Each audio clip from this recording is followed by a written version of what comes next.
महाविद्या धूमावती। धूमावती देवी महाविद्याओं में 7वें स्थान पर परिगणित है।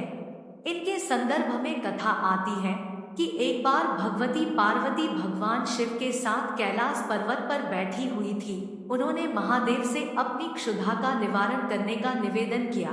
कई बार मांगने पर भी जब भगवान शिव ने उस ओर ध्यान नहीं दिया, तब उन्होंने महादेव को ही उठाकर निगल लिया। उनके शरीर से धूमराशि निकली। शिवजी ने उस समय पार्वती से कहा कि आपकी सुंदर मूर्ति धुएं से ढक जाने के कारण धूमावती या धूम्रा कही जाएगी। धूमावती महाशक्ति अकेली है तथा स्वयं नियंत्रिका है। इसका कोई स्वामी नहीं है, इसलिए इसे विधवा कहा गया है। दुर्गा सप्तशती के अनुसार इन्होंने ही प्रतिज्ञा की थी, जो मुझे युद्ध में जीत लेगा तथा मेरा गर्व दूर कर देगा, वही मेरा पति होगा। ऐसा कभी नहीं हुआ। आखिर यह कुमारी है, ये धन या पतिरहित है, अथवा अपने पति महादेव को निगल जाने के कारण विधवा है। नारद पांचरात्र के अनुसार इन्होंने अपने शरीर से उग्रचंडिका को प्रकट किया था, जो सैकड़ों गीदड़ियों की तरह आवाज करने वाली थी। शिव को निगलने का तात्पर्य है उनके स्वामित्व का निषेध। असुरों के कच्चे मांस से इनकी अंगभूता शिवाएं तृप्त हुई, यही इनकी भूख का रहस्य है। इनके ध्यान में इन्हें विवर, चच्चन, काले रंग वाली, मैले कपड़े धारण करने वाली, खुले केशों वाली, विधवा, काकध्वज वाले रथ पर आरूढ़, हाथ में सूप धारण किए, भूख प्यास से व्याकुल तथा निर्मम आंखों वाली बताया गया है।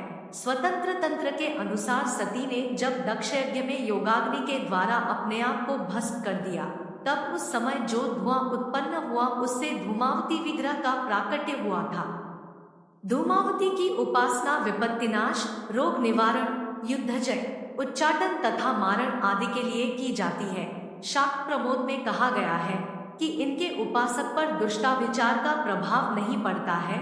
संसार में रोग दुख के कारण 4 देवता है: ज्वर, उन्माद तथा दाह रुद्र के कोप से, मूर्छा, विकलांगता यम के कोप से, धूल, गठिया, लकवा वरुण के कोप से तथा शोक, कलह, क्षुधा, तृषा आदि निरति के कोप से होते हैं। शतपथ ब्राह्मण के अनुसार धूमावती और निरति एक है। यह लक्ष्मी की ज्येष्ठा है। आथा ज्येष्ठा नक्षत्र में उत्पन्न व्यक्ति जीवन भर दोह भोगता है। तंत्र ग्रंथों के अनुसार धूमावती उग्रतारा ही है, जो धूम्रा होने से धूमावती कही जाती है। दुर्गा सप्तशती में वाभ्रवी और तामसी नाम से इन्हीं की चर्चा की गई है। ये प्रसन्न होकर रोग और शोक को नष्ट कर देती है तथा कुपित होने पर समस्त सुखों और कामनाओं को नष्ट कर देती है। इनकी शरणागति से विपत्तिनाश तथा संपन्नता प्राप्त होती है। ऋग्वेदोक्त रात्रि सुख में इन्हें सुत्रा कहा गया है।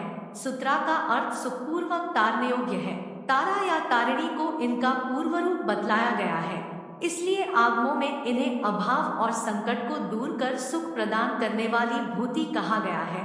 धूमावती स्थिर प्रज्ञता की प्रतीक है। इनका काकध्वज वासनाग्रस्त मन है, जो निरंतर अतृप्त रहता है।